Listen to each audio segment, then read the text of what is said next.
Please. This meeting is being recorded. Good morning and welcome. Thank you all for being here. I'm Adam Block, Chair of the Needham Council of Economic Advisors, and I call this meeting to order.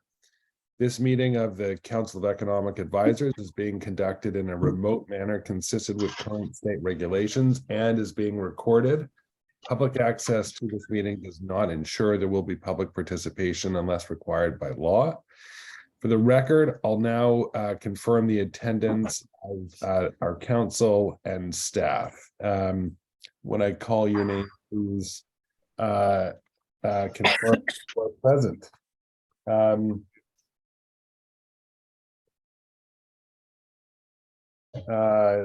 Let me start with Stu Agler. Present. Tina. We note, I think, Amy, that Tina is not able to make this meeting. Is that correct? That's correct. Okay, Bill Day. Present. Very good. Thank you. Good to see you, Bill. Lise. Here, present. Excellent. We note that Heidi Frail is not currently present and will make every effort. I think she's seeing some patients right now, so she's going to come in when she can. Dan Goodman. Present. Good to see you. Thanks for being here. Bob Henschel, I think we heard from Bob that he's unable to make today. Is that correct? That's correct. Very good. That's correct. He told me he had another meeting. Rick, I'm not really hearing you so well. Is anyone else hearing Rick? Yeah, Rick, your internet connection seems unstable. We'll come back to you, Rick. Adam Meisner. Present. Rick, you want to wave your hand and we can acknowledge My your presence? screen is frozen right now. Yeah. Can you hear me? We can It's hear you. unstable. It's frozen. Yeah, you're coming in and out. Well, at least we can see you. And so I far we can't can hear you right. Okay.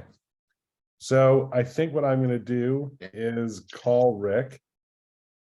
Bear with me, folks.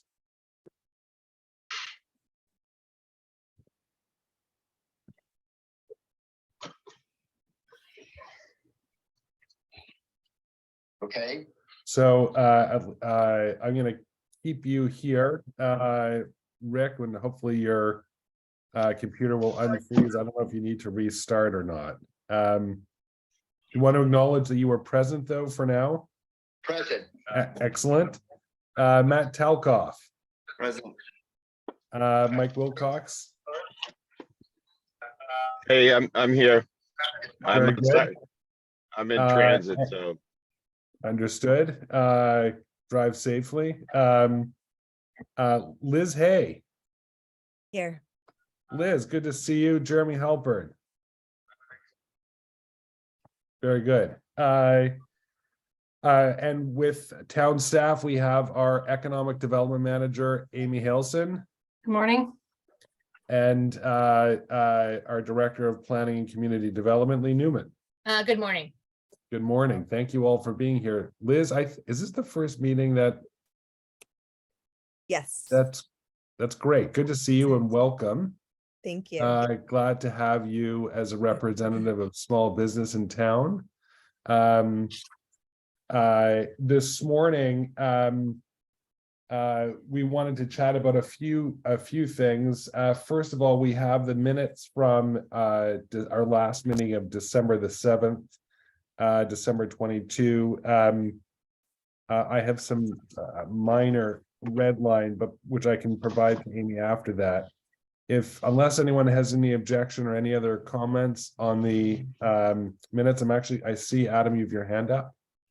Yeah, just sorry, one thing, I'm gonna need to jump off at Yeah. 8:45 for like 15 minutes, just for another Zoom I have to be on, and then I'm gonna come right back if that's okay.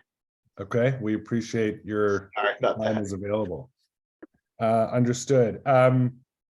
Unless anyone has any comments on the agenda, could I have a motion on the minutes rather? Could I have a motion to approve the December 7th minutes? Motion. Do I have a second? Second. Any discussion? Hearing none, I'll come to the roll. I'll do it in the order that I see everyone on Zoom. Adam Eisner, Confirm. Or Stu, Approve. Dan, Proof. Lise, Approve. Jeremy. Jeremy, we can't seem to hear you. You're muted. Sorry, present, because I wasn't there, so I don't know, but for completeness Oh, purposes. so you know what? You know what? You're absolutely right. So we will mark you down as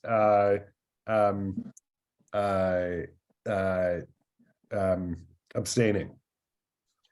Bill Day, Proof. Matt Telkoff. Proof. Liz, we're going to mark you down as abstain as well because you were not there. Mike Wilcox Approve. and Rick Puprish, good to see you again. Rick, can you hear us? Rick, we can see you, but we cannot hear you.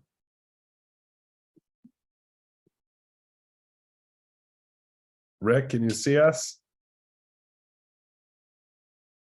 All right, we'll have to come back to Rick. I think he might be frozen again. I'll try giving him another call. I can do that. That's easier. Okay. If you would, Amy, that would be great. You have his number? I do. Okay, good. So the next item in our agenda is to chat a little bit about some zoning reform that's happening and that we've been considering. And I'd like to have Rick in on this. So we'll give him a second to jump in, Amy, if you're able to grab him.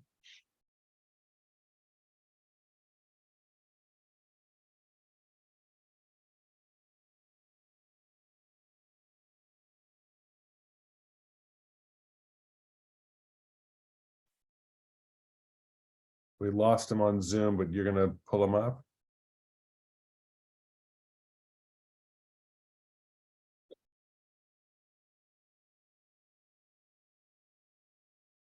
All right, so maybe we'll just go ahead and start then, because I know we'll start to lose some people. So some interesting zoning is Rick, can you hear us now? Rick, can you hear us? Yes, I can.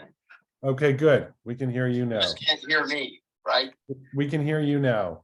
Well, it's because I have him on speakerphone through my phone. Okay, great. So thanks for that. So Rick, you want to give us a thumbs up for your vote yes on the minutes of our last meeting? Yes. Very good. Yes. Great, thank you. So so this brings us to our next item on our agenda, which is the discussion of some zoning reform that's coming before us or will come before us as in the town.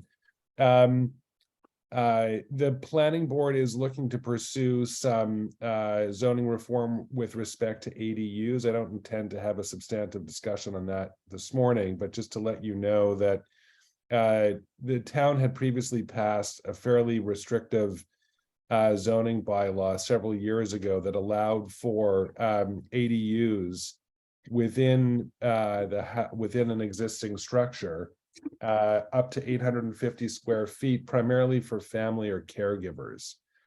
And now the planning board, as part of a broader housing plan, is looking to broaden out the plan for ADUs and to liberalize them so they're more accessible. So the Adam? plan, yes. Can you just explain what an ADU is? Thank you. So for those of you that may not be aware, thanks, Amy, an ADU is an accessory dwelling unit.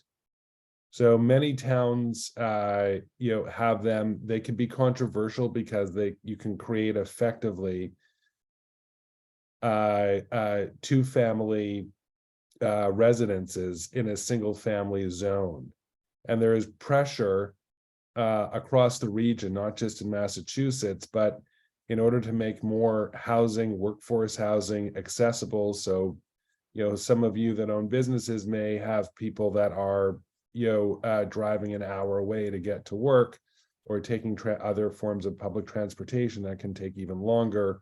And there is what's regarded as a housing crisis, and all communities are looking across Massachusetts to improve housing. ADUs are a small effort to try and improve the condition. So the town is looking to pursue that. And then we'll also start to pursue a broader housing plan, which we'll talk about, Lee, probably when I think Heidi might want to make a 5-minute presentation. So we'll do that on another day. But the point is that the town will be looking to increase density along the commercial and transportation spine of the town dramatically by rezoning effectively along Highland Avenue and down Chestnut to include the most of the zoning regulations under the A1 Apartment 1 zoning district, which would allow by right up to 18 units per acre, which, if fully developed, would yield approximately 1,800 housing units, give or take. So that's the 30,000-foot view. Rick, it does, bring to your point that you and Bob and many others here have been advocating for a very long time to increase density. We're going to talk about that in a second. Yes, Rick, go ahead.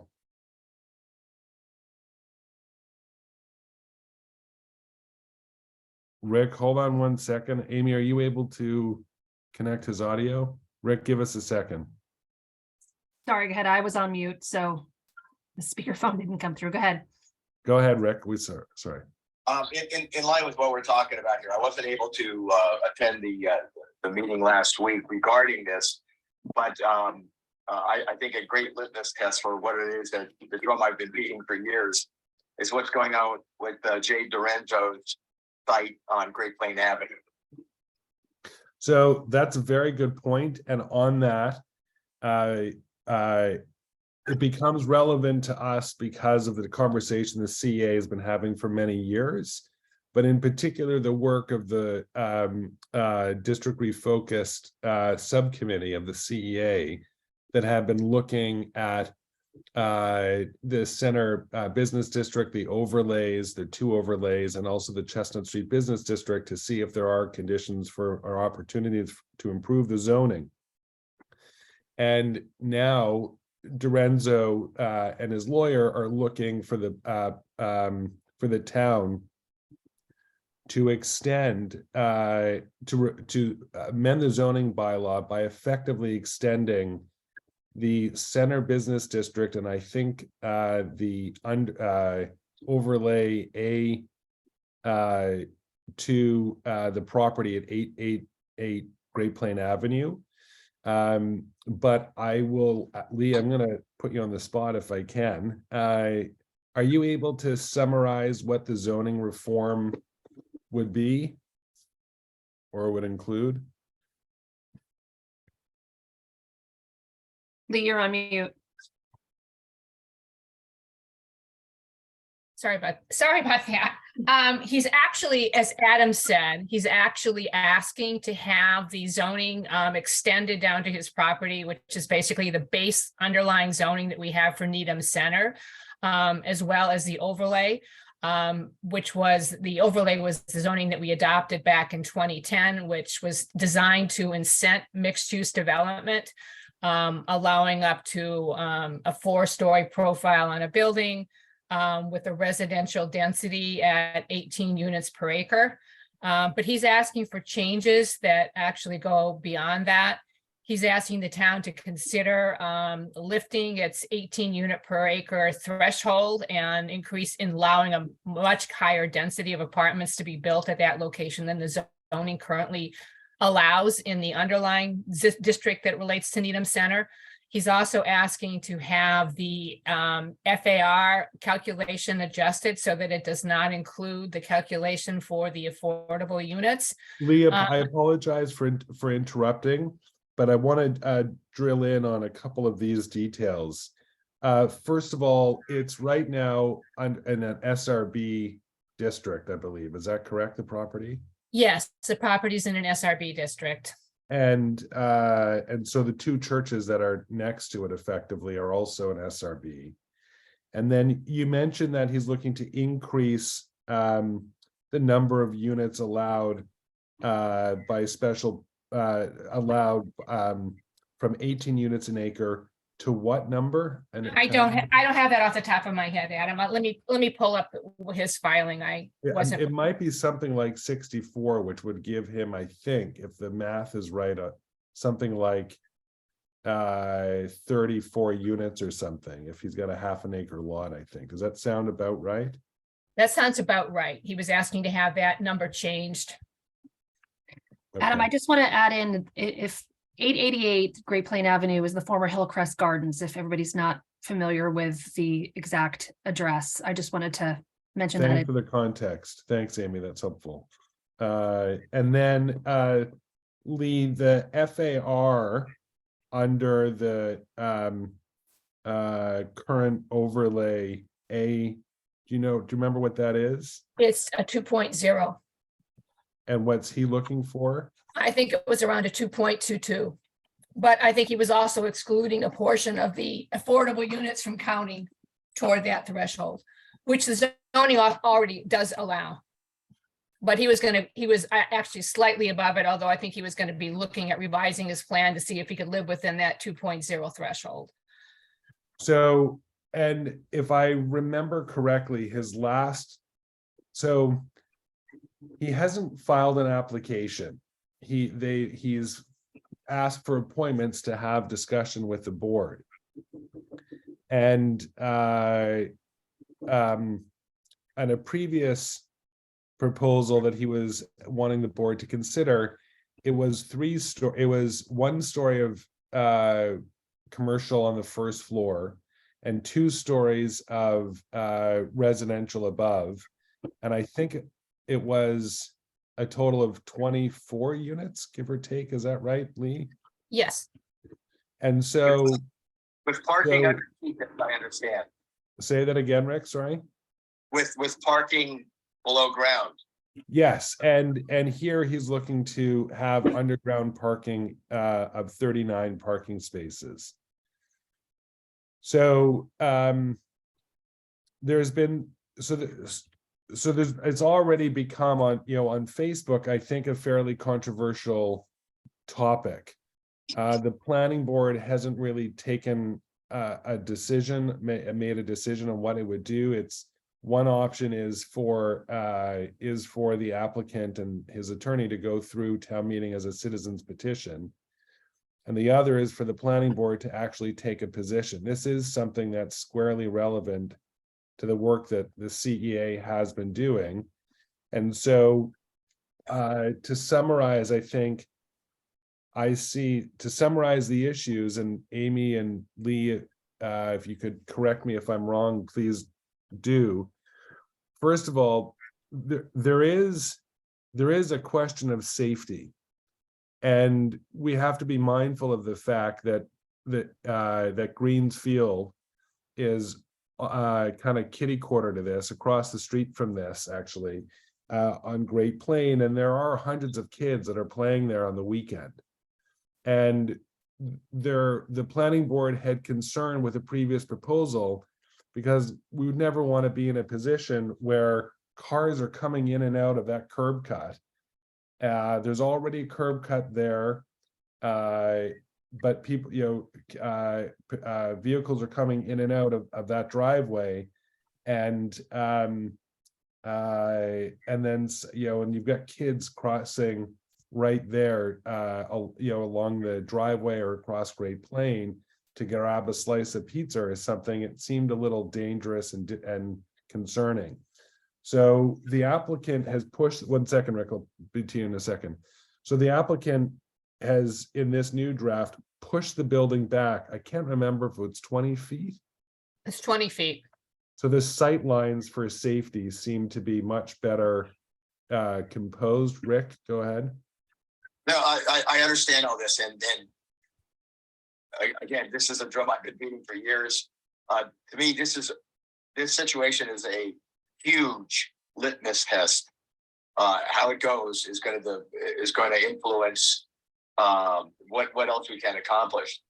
The thing about the safety, I mean, I hear what they're saying, but getting in and out of the Walgreens on Pickering is tremendously more dangerous to the kids that are playing there than anything they're considering at the Hillcrest Garden site. That street, you can barely, when the kids are playing soccer or whatever, you can barely drive down the street in one direction, and kids are darting back and forth all the time. Yet no one's talking about the safety considerations for the entrance and exit into the Walgreens parking lot. That's absolutely true. And I'm writing that comment down. I also agree with you. It is a litmus test.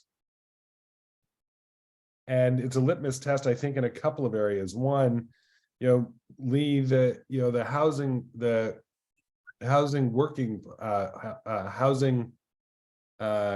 reform working committee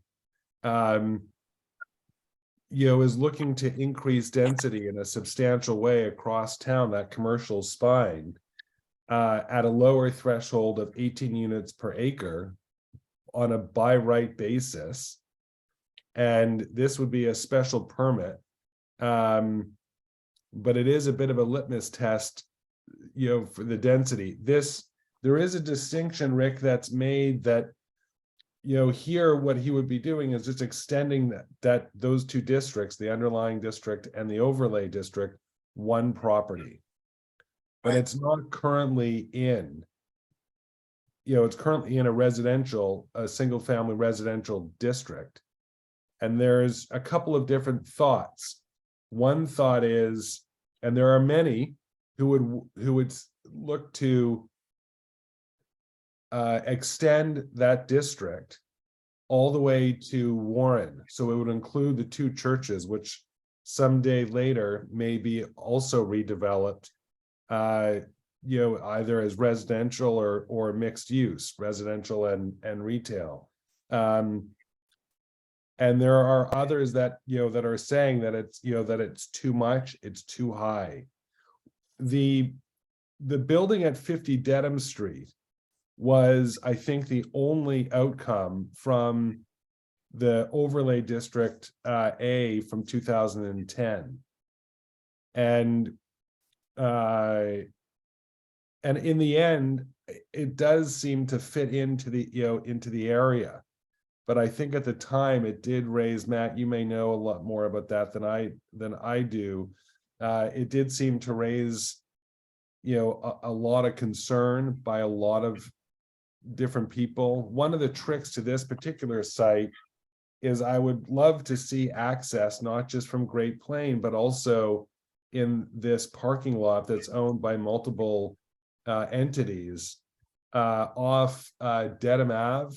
And I think Warren Street, the two churches, the city, and I think a commercial property owner kind of share ownership of that parking lot. And that would get you right into the back of the building, which would create, I think, another and probably a better access point. But having to negotiate with 4 different entities to do that's challenging. Lee?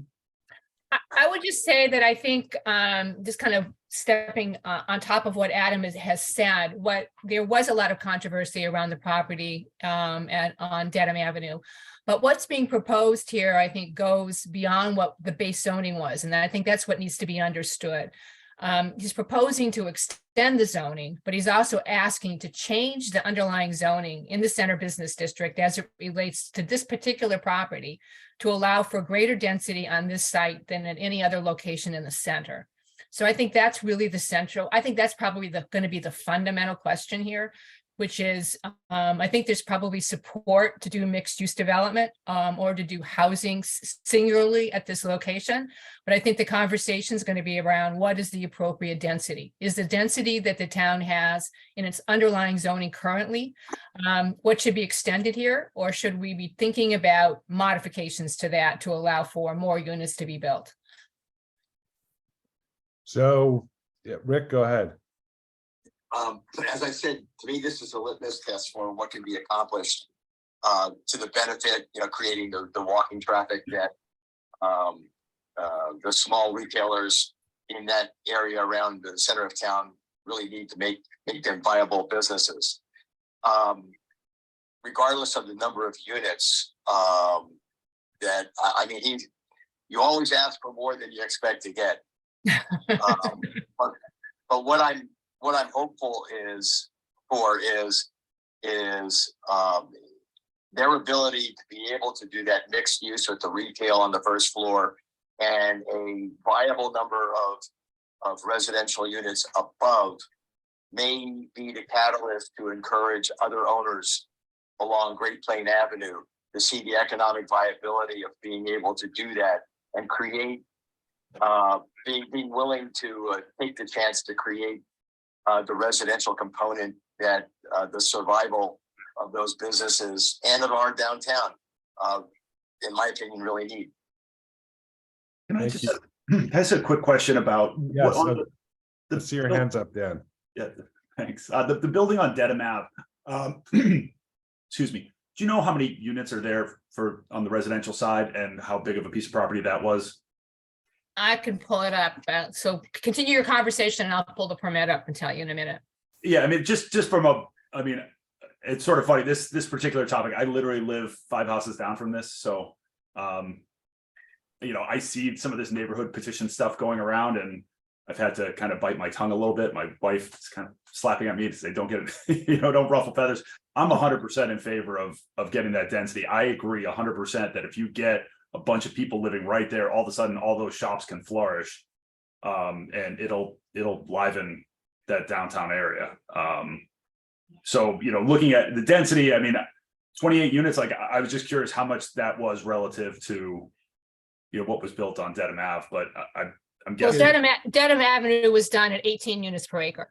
And I think they're talking about 64 units per acre. So, it's Okay, it's so a big So difference. it's almost 4 times.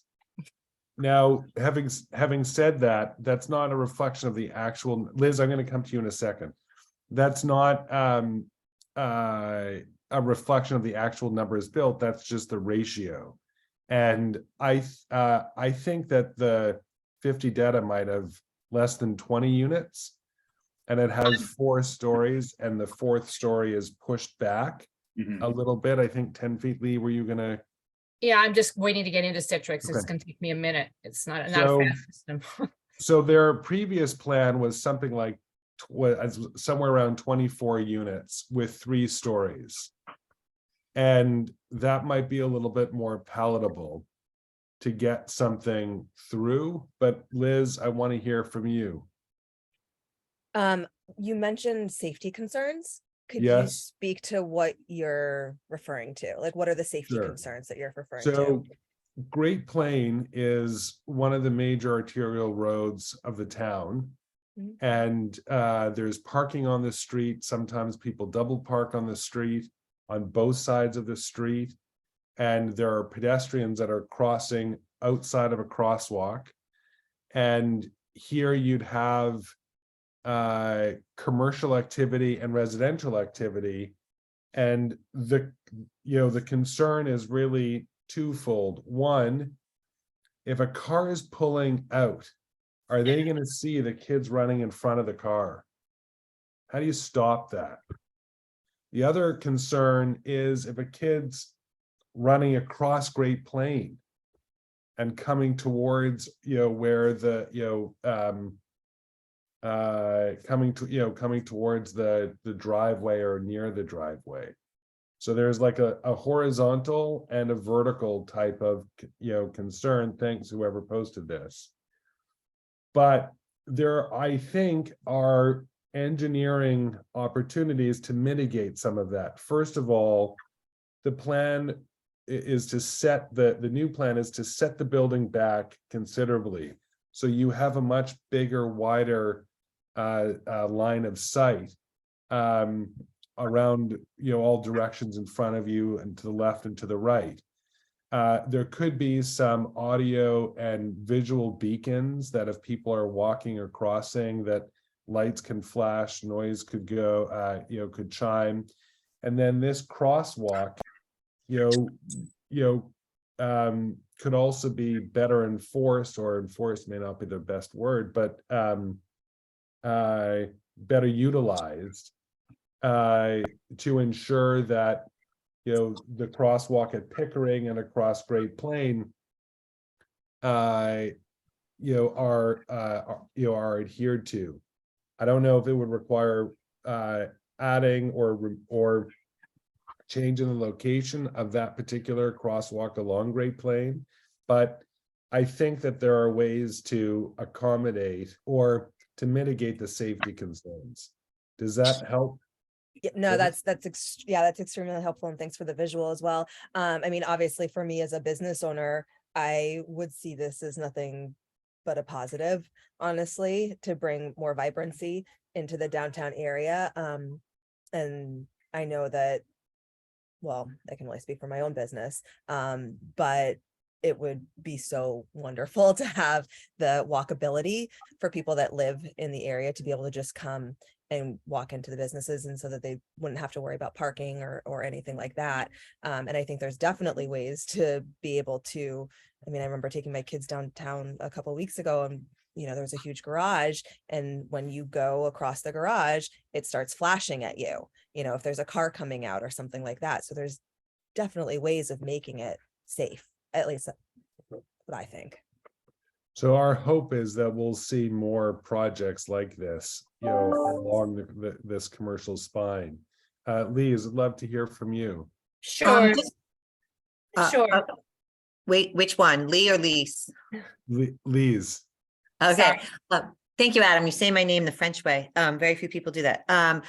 Just phase, I think 3 of the street scape design, is that going to go down that portion of Great Plain and stop at Greensfield, or could that be extended a little to accommodate this new building? And what is the plan? I was always under the understanding that it was going to complete down that road at some point.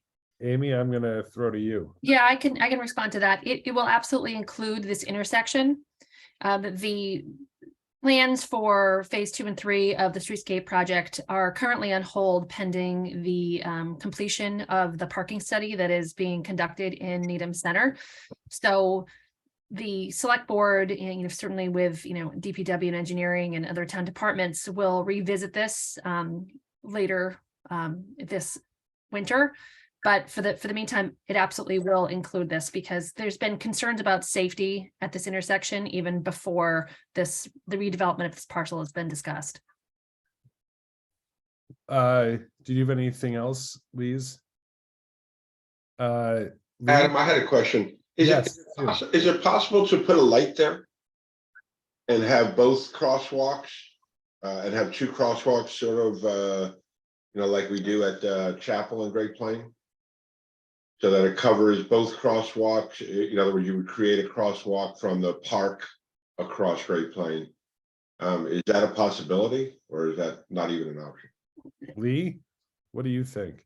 I don't have an answer. I'm sorry, without consulting. I think what would happen pragmatically, Stu, is this has to be, I think, studied in some in some way. Matt, I'm going to come to you in a second. And part of that study is there'll be a traffic study and a parking study, that kind of thing that will be done.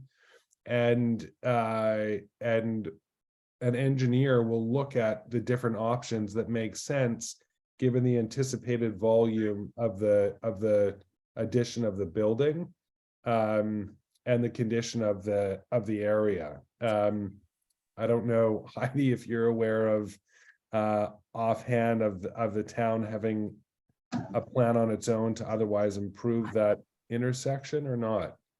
I'm not aware. Amy wants to answer that question.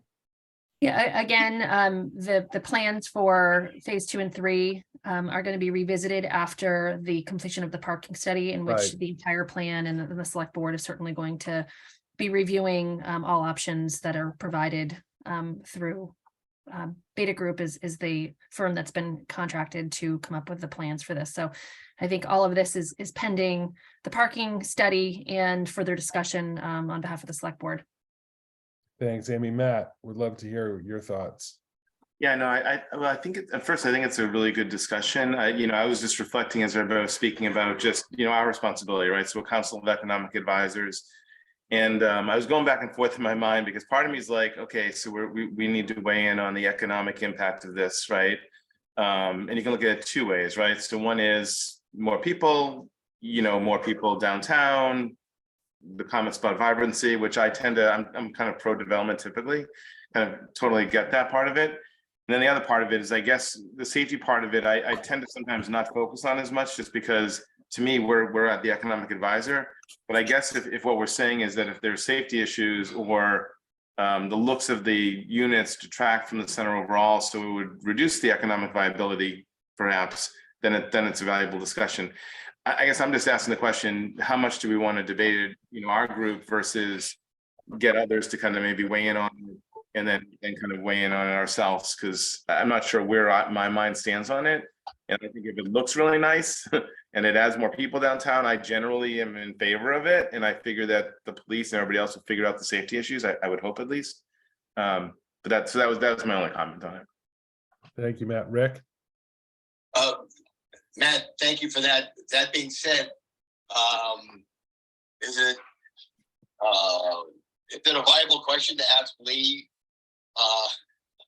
what the powers that be are thinking about this project at this point in time, or are there any opinions that she can share? Well, I think Adam can probably share them best because he was chairing the planning board meeting when it was discussed. So it was interesting. There were some members that were open to the proposal, and there are some members that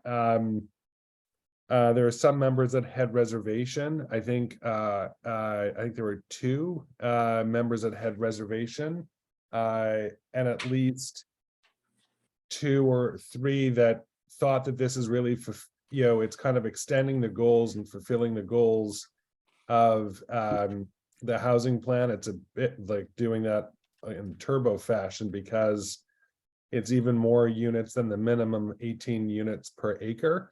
But it's also kind of realizing the vision that the CEA has been talking about for greater density in the downtown to accommodate and improve the vitality that that Liz Hay has spoken about today, that we've been looking for all businesses. So it's unresolved at this point. They weren't coming to us except to get our general feedback, which they've done.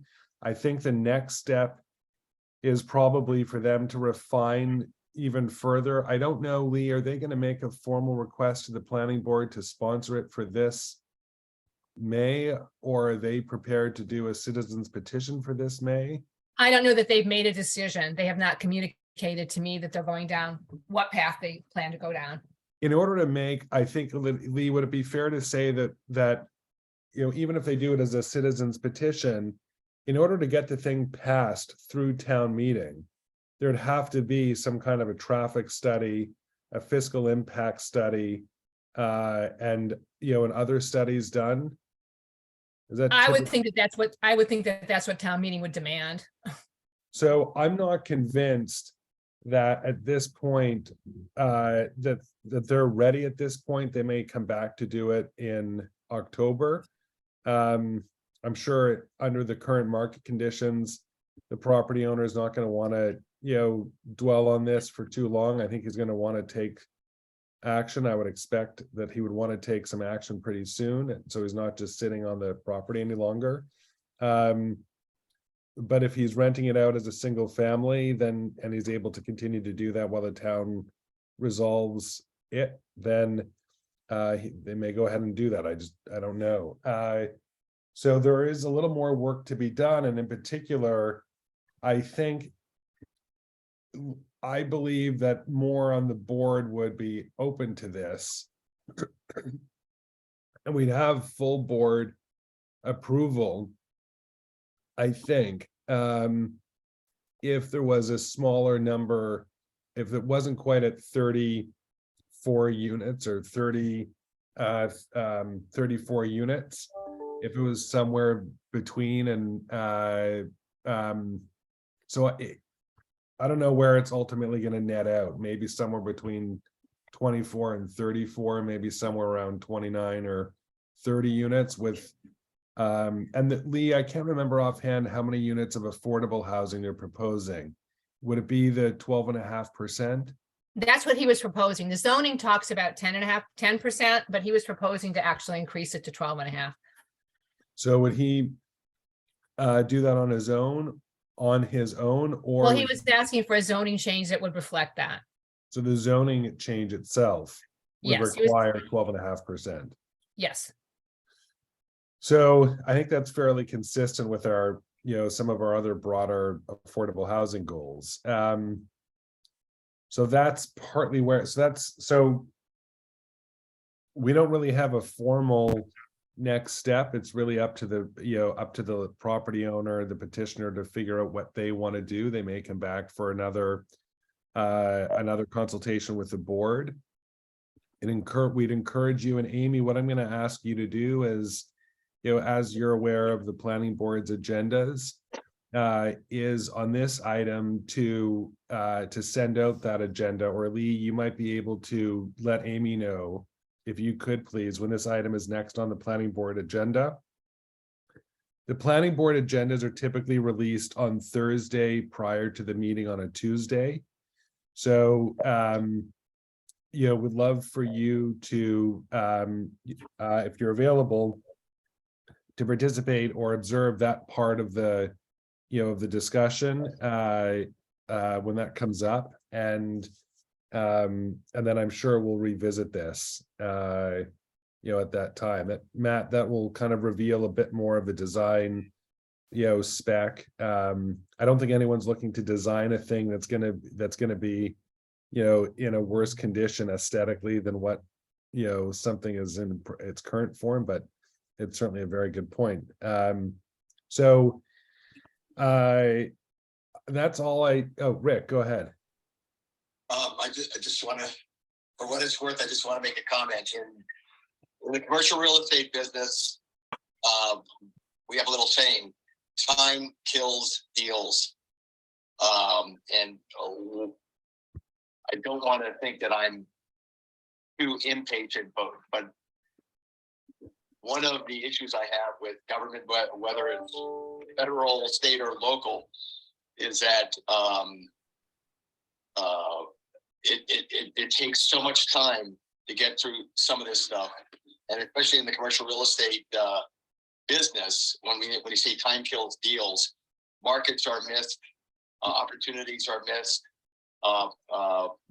money is spent with no resolution, and though I can't change it, and I don't know how it can be changed, I would hope that the town of Needham would proceed cautiously, but with some speed on helping push some of these projects through.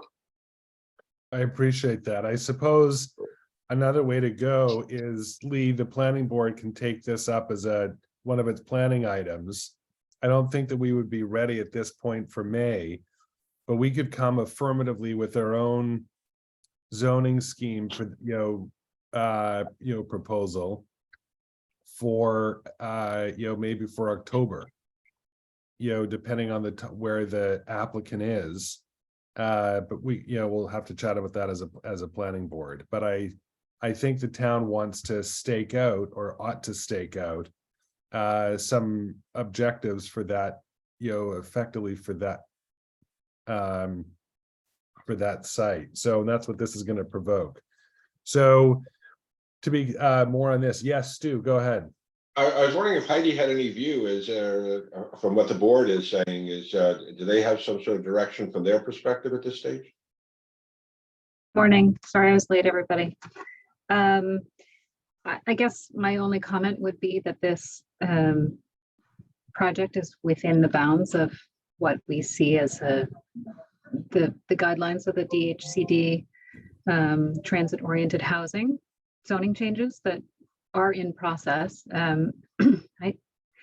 The idea of bringing this one particular site as a zoning change to town meeting doesn't appeal to me personally, as we're trying to, as it is already in process, to bring the entire slate of zoning changes to town meeting for May of 24. I think personally, I'd like to see this done more holistically and comprehensively than site by site. Although this is outside of that area, I think, Heidi. The Hillcrest Well, site? No, I think that this was one of the areas that the housing plan identified as a potential rezoning option. I think Absolutely. they were looking at the churches actually in That entire block. That's within the radius. That entire block is within the radius of the zoning changes. Okay.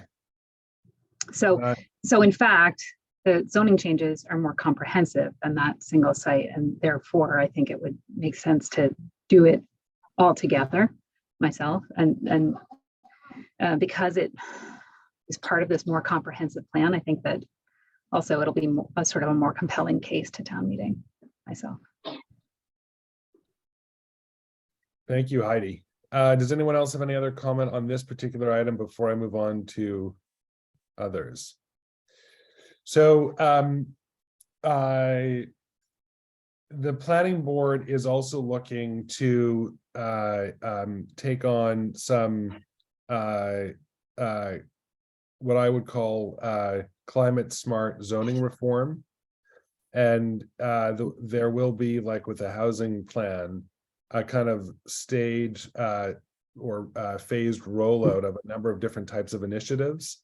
One of the things right now, I think if someone wants to put up a solar canopy, for instance, on a commercial structure, it's required by special permit. Hasn't really been a process before, so the special permit process is what's been happening.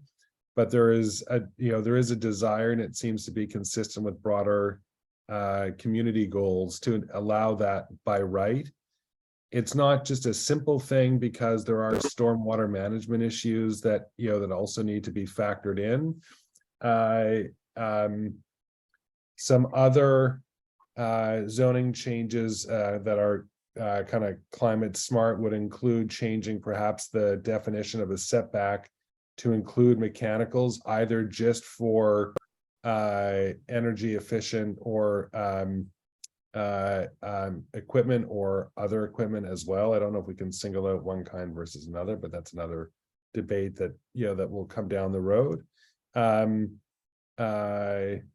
then another longer debate will be, should the town, as part of its site plan special permit criteria, consider certain environmental or energy efficient technologies as a basis, for approval, and establish certain thresholds and standards.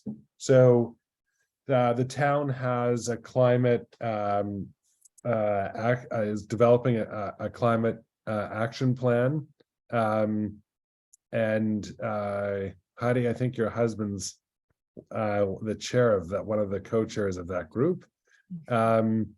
And they will be making recommendations to the town there will be some things that, several items that I expect the planning board that will take up to take action on. And there is a component of this, for the CEA at some point to discuss, because to what extent will that have a positive or negative impact, for instance, on the developments that we see around town, the larger scale developments, and perhaps some of the smaller scale development as well.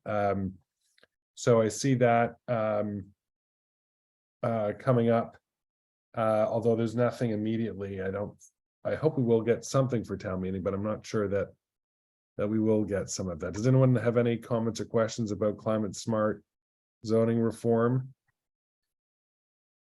Okay, seeing none. Lee, are you able to give us any update on planning and development activity? Sure. I think I spoke about some of these projects last time because they're always in the process. They're just at different stages as I meet with you from a month to month. But I guess the good news is we finally closed out on the Muzzy site with the planning board issuing a special permit to permit 496,000 square feet of office lab space and 10,000 square feet of retail space. And the decision was filed with the town clerk on, I think it was December 23rd. And so the 20-day appeal period is running. It should be, I think, over either today or tomorrow. I don't have the exact numbers, but I think you guys were certainly involved in that from the beginning with the initiation of the review of that whole zoning district and the development of the zoning profile for it. So I think that's a huge accomplishment for the CEA in terms of your involvement with that project, and now seeing it actually being permitted and moving forward, I think is a very positive step for the town. So that was completed at the end of the year. The planning board is currently processing 2 permits. I think one was at 40 to 50 Central Avenue, and that's that mixed use development where the Pinellas property is located. And it calls for 15 residential units. That's on the planning board's agenda to issue the decision next Tuesday. So that board will be closing that out at that point. And the other, I think, were some improvements at the Coca-Cola site at 9B Street, which is a permit that calls for them to, I think, demolish a portion of their existing building and to build a new fleet wing and to add some loading docks to their facility. And that also is scheduled for a planning board decision next Tuesday. And then lastly, the project that's still in the process, I think the significant is the project at 100 West Street, and that involves the redevelopment of the Carter Building. I think you all know that they came back to the planning board with a modification from what their original proposal had been to town meeting to propose that the project now encompass 155 units of basically assisted living out of housing that is basically assisted in character. I think it was 127 assisted living units and 28 Alzheimer's units.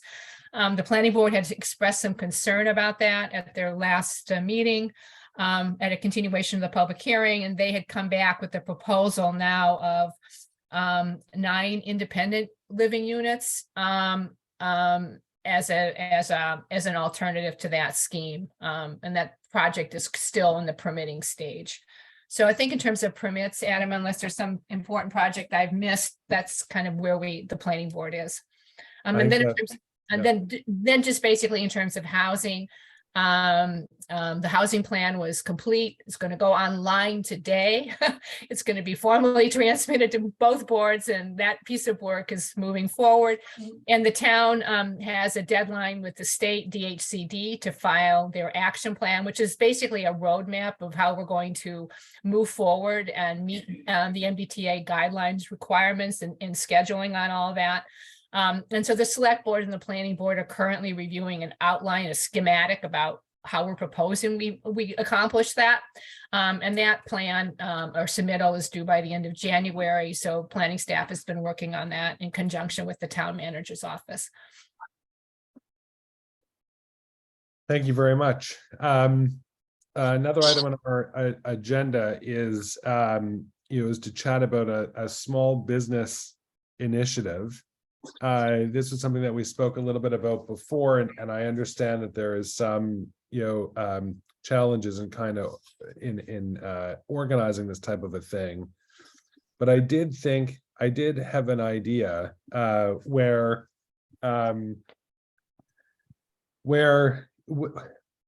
what I think, Liz, some of the challenges that we've heard from the small business community, and in particular, Rick, when you and I have been, door knocking with others on the committee, and talking to some of our other small businesses in town, how can to help?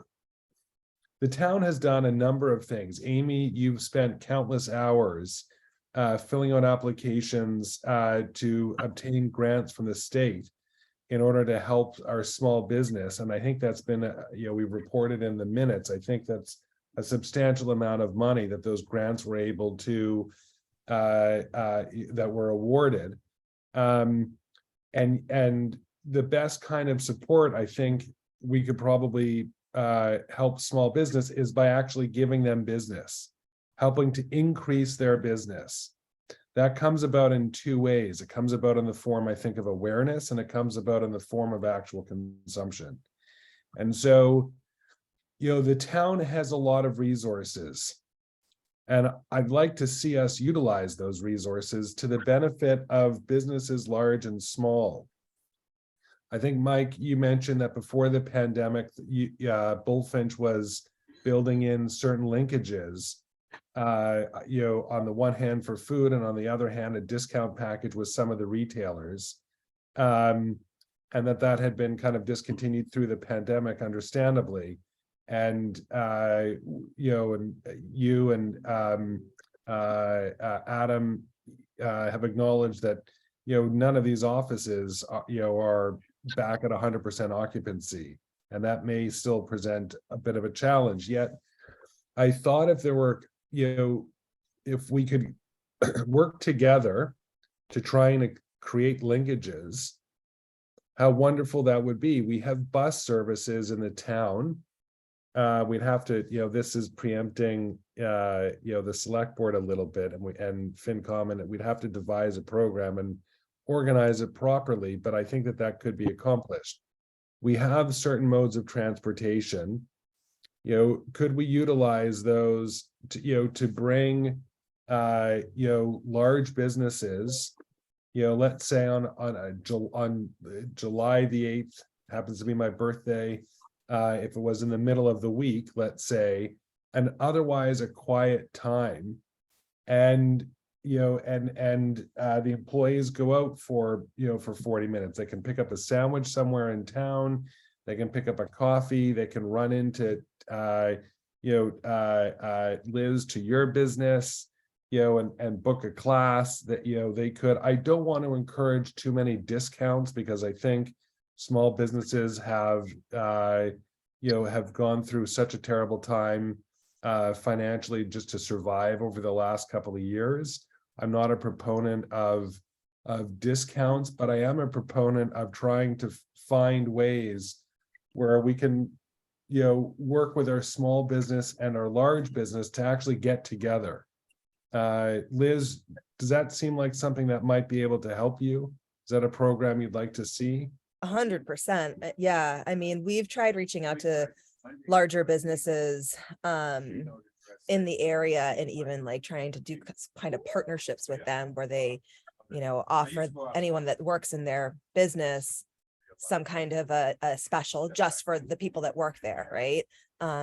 We've tried to work with the hospital, with Beth Israel. We've definitely been trying to get, larger businesses to come and support our smaller businesses. But if there's a way to actually physically bring them here, that would be amazing.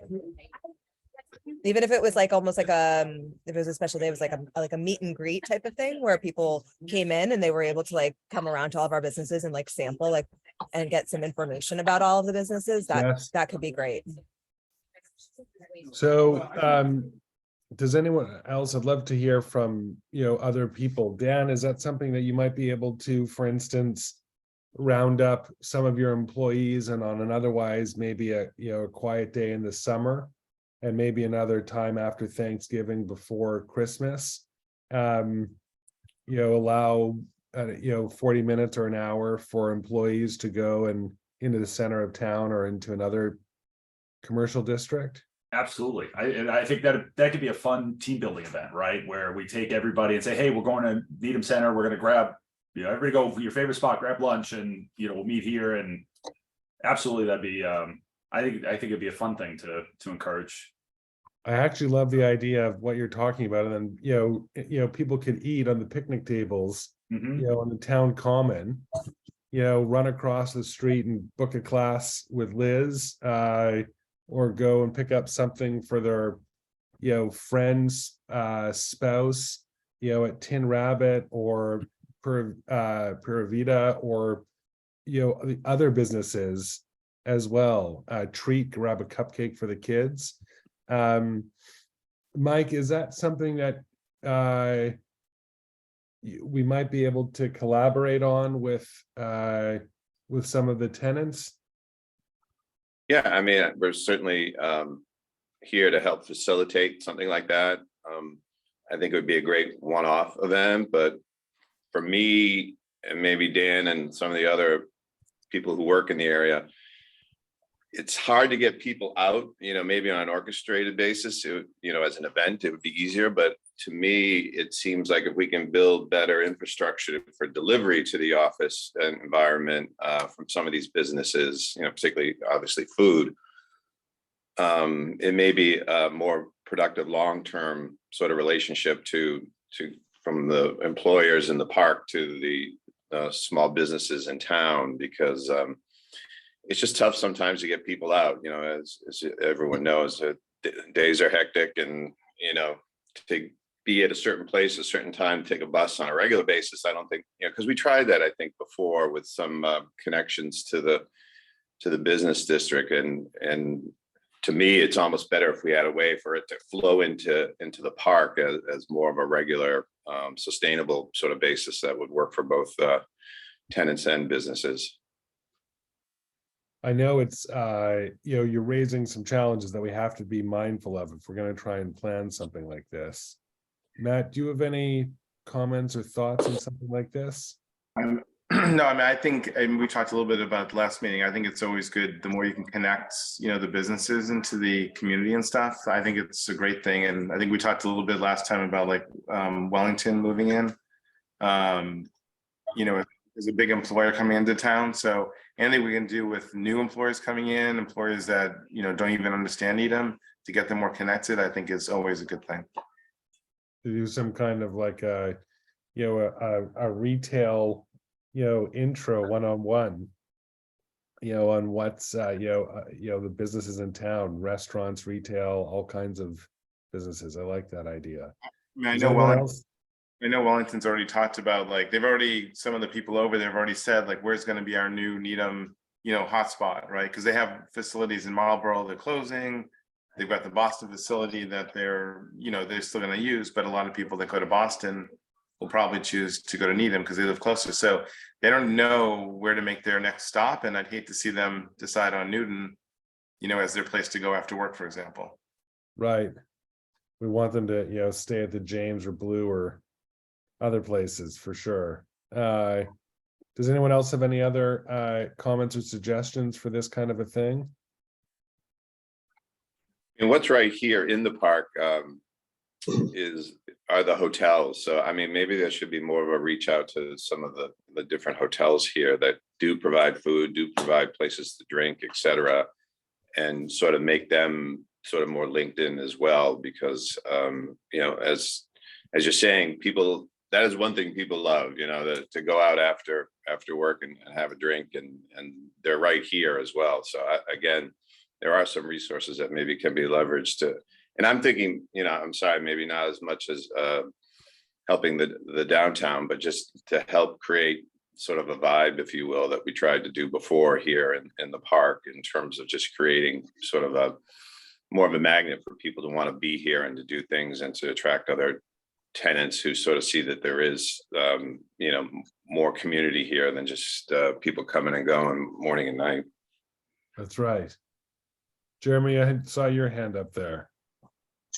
Yeah, I mean, I think if we could do a project that was not kind of real estate focused, but was a little bit more economic development focused. My druthers would be that we actually put together a little bit of a survey and we go look at what other towns have done, both for things with direct material economic town support, and then those that are really private initiatives. So, you know, to give you differences, some towns have coupon books that the kids sell as school fundraisers. It's all from local business. Some have, you know, we have the Spooky Walk as a way. There's local art exhibitions. The Seaport has the pop-up, as does Hyannis, right? They have pop-up art or pop-up retail. I think rather than just kind of picking one thing and pushing go, which is fine, I think it might not be a crazy idea to see if we could actually put together a list of what are those kinds of projects and initiatives, and then maybe prioritize what things we might want to do, and then which of those require town support, and what does that mean? Is it just space? Is it more than space? You know, so that we're being a little bit budget conscious. Separately, I think in our charter, weirdly, Adam, I sent you an email like 15 minutes ago while we were on the call. So, you know, we have some people who were on this call or are on this call who I'd love to get feedback about, as people are opening new businesses, what are they frustrated with?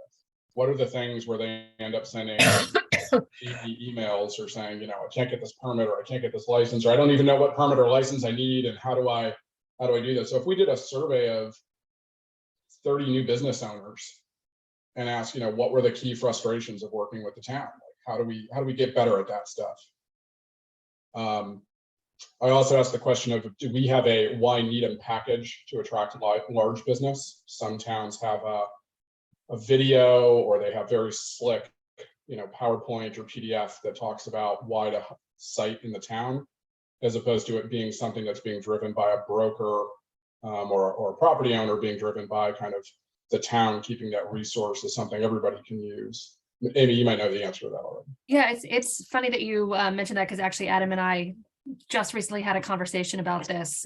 So once a month, I meet with economic development directors from various cities and towns in and around Greater Boston. There's about 40 different municipalities, and actually, coincidentally, we meet today.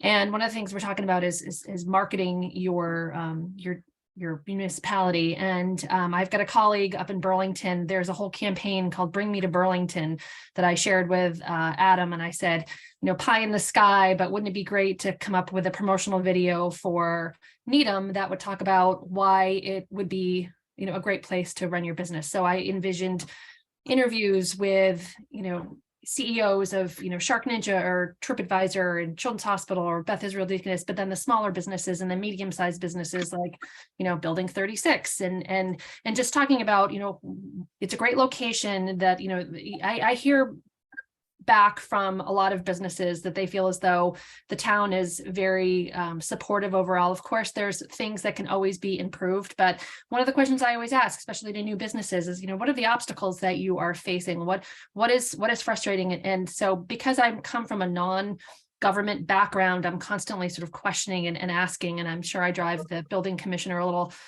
crazy with my constant question saying, you know, why are we requiring this? And he'll come back and say, well, because it's state code, this is required. And I'm like, okay, well, that makes perfect sense. But if there are other things that we're making businesses, you know, jump through hoops, and we're asking them to do certain things, and that becomes onerous for them. And they say, well, you know, it's easier to do business in fill in the blank, you know, this town or this city, rather than Needham. We want to know those kinds of things so that we can identify these obstacles and try to change them. So I totally agree with you, Jeremy, talking about ways to market Needham as a place to relocate or open your business. How can we attract more entrepreneurs?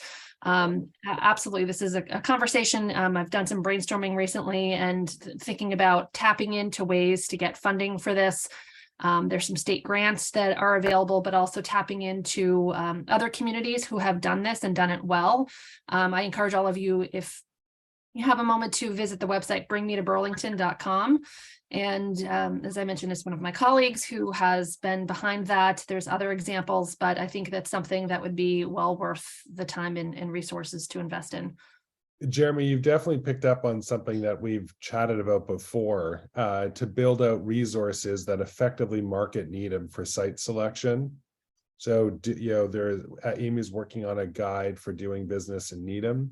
That's one part of it. A video, is another part of it. There are definitely, website as well would be effective. There's lots of things that we're looking to do. And maybe Amy will mark this down as an agenda item separately at one of our next meetings. And we'll come up with an inventory of those things that would be effective tools. And maybe we could bring Cindy in, who might also be able to join the meeting as well. Lise. You're muted. Yep, sorry, my clicker was stuck on my coffee cup.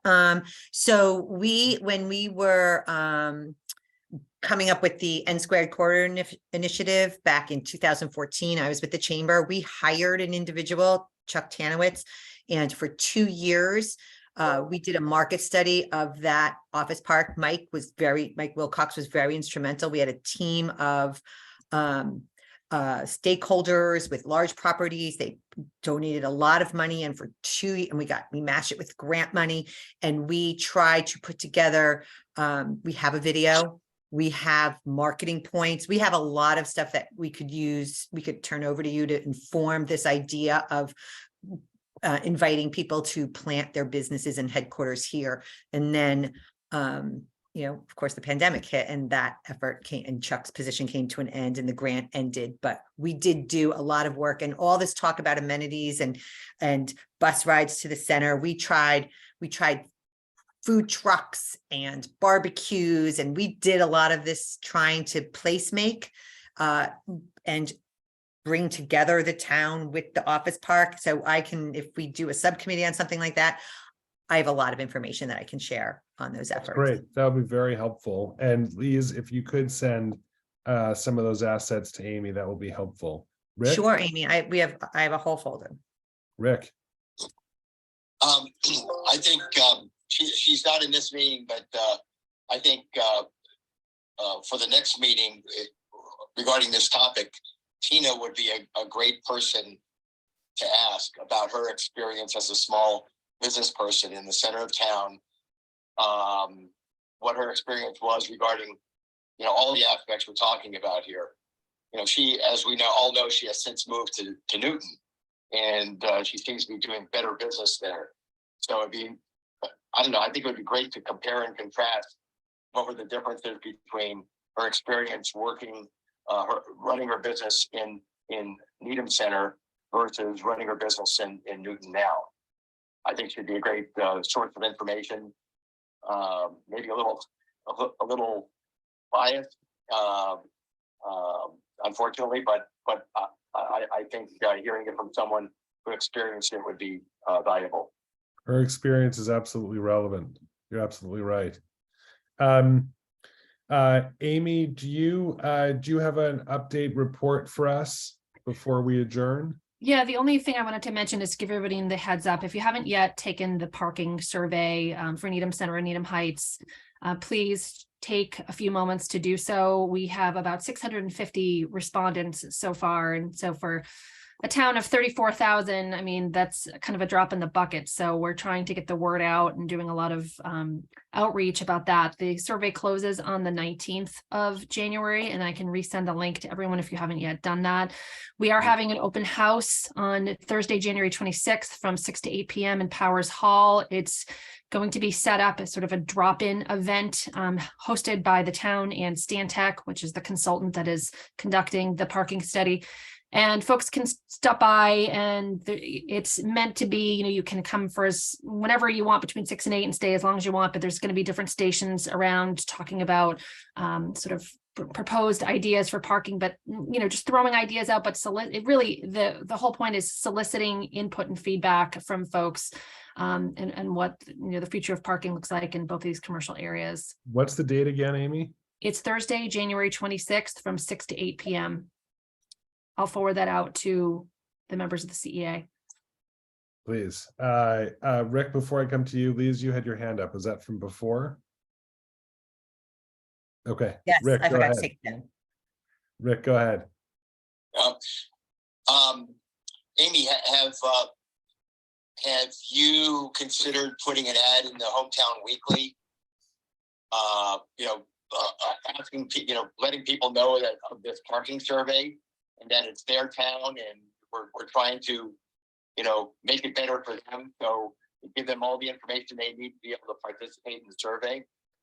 We haven't thought about paid advertising, but I can tell you it's been pushed out several times through the town's e-newsletter, which now has a subscription of over 5,000 folks that get it in their inbox every week. It's also been on social media. I've outreached directly to the businesses. We have postcards that we're getting printed that are going to be delivered to local businesses for people to display. Either hopefully the restaurants can put them on tabletop or put them near the cash register with this QR code where you can just scan it and be taken directly to the survey. Can you check with Cindy about posting it on the unofficial Facebook Needham site and the Needham Town Meeting Members site? Yes. I think that would be helpful. Does anyone else have anything else they'd like to add? All right, then I will do a roll call on a motion to adjourn.